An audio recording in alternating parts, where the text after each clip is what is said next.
This is Philip A.M. I am checking in for checking out Homo sapiens.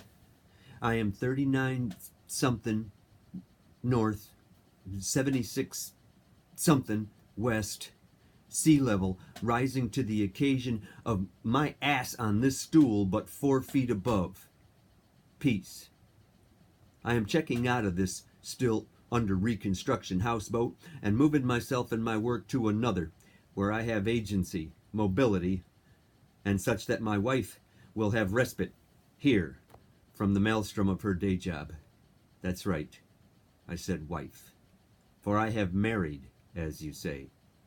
I've attached myself unto the species Homo sapiens for better and worse, and it's getting worse, and I'll have to get back to on that if you're still here. But for those few thoughts, I'd leave all y'all alone to your own demise. This AM, via the face pages, I revisited an important post of an important voice from a year ago, and he opens up with the understanding that his words were going to piss off a lot of people, but it was a year ago, and I'm coming back for the stragglers. This session of Not Listening to the Voices 101 the Musical is entitled, And Now Presenting Climate Change, the Children's Movie and Oligarch's Wet Dream. I have girded my loins. I know what I am about to say is going to piss off a lot of people. All I ask is that you take the time to read everything, read it to the end, contain your ire, and take a minute to think about what I'm saying before you launch into attack mode. The Kavanaugh hearings are a perfectly crafted distraction. Sex, rape, alcohol abuse, corruption, privilege, the powerful versus the powerless, the will of the people versus the policies of the government, Democrats versus Republicans, men versus women, truth versus lies. It's a perfect mix. And there's something in this narrative guaranteed to create a deep emotional response in any caring person. I'm not saying it's a fiction.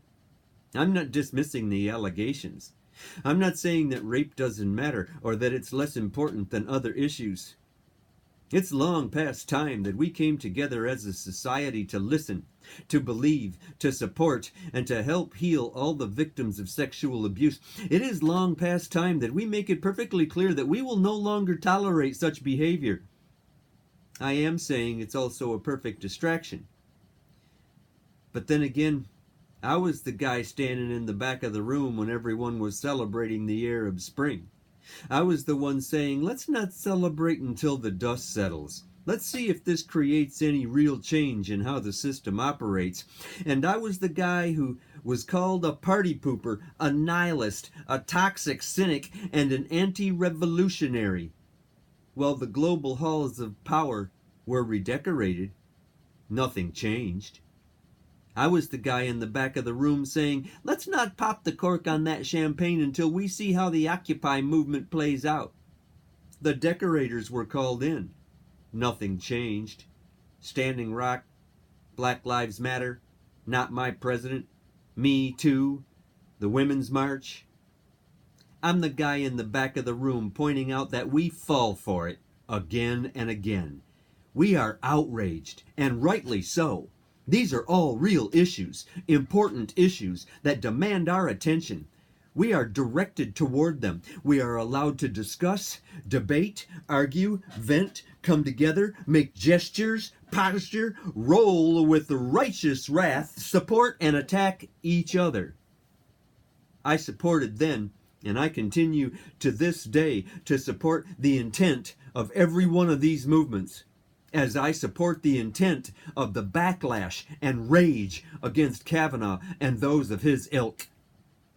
Bitter pill but true. We are directed to focus on these issues. We are allowed to react as emotionally and loudly as we care to, because the powers that be know that something that we refuse to learn. They know something that we will never know. They know no matter how many times our faces get rubbed in it, it doesn't matter. It's not a threat. It won't change anything in a meaningful way. There will be the pretense of listening and responding. Things will be redecorated, and we will celebrate it as a victory. I'm the guy in the back of the room pointing out that a report was issued this week about how 16,000 innocent civilians have been murdered in Yemen with the full support of the U.S. government. I'm the guy pointing out that this past Friday, Congress quietly approved a new additional tax cut for the wealthiest among us to the tune of $3.1 trillion. I'm not a nihilist. A nihilist is the person who makes grand gestures toward change, changes nothing, gives up before the battle is over, claims a victory, and watches the fucking world burn around us. From many years before, couple of decades, one more voice to add to this morning's session. Kurt Vonnegut wrote, "Thus did a handful of rapacious citizens come to control all that was worth controlling in America. Thus was the savage and stupid and entirely inappropriate and unnecessary and humorless American class system created. Honest, industrious, peaceful citizens were classed as bloodsuckers if they asked to be paid a living wage. And they saw that praise was reserved henceforth for those who devised means of getting paid enormously for committing crimes against which no laws had been passed. Thus the American dream turned belly up, turned green, bobbed to the scummy surface of cupidity unlimited, filled with gas, went bang in the noonday sun. And thus we will all be led astray yet again. Me personally, I will lead you nowhere. I quote the Raven. Peace."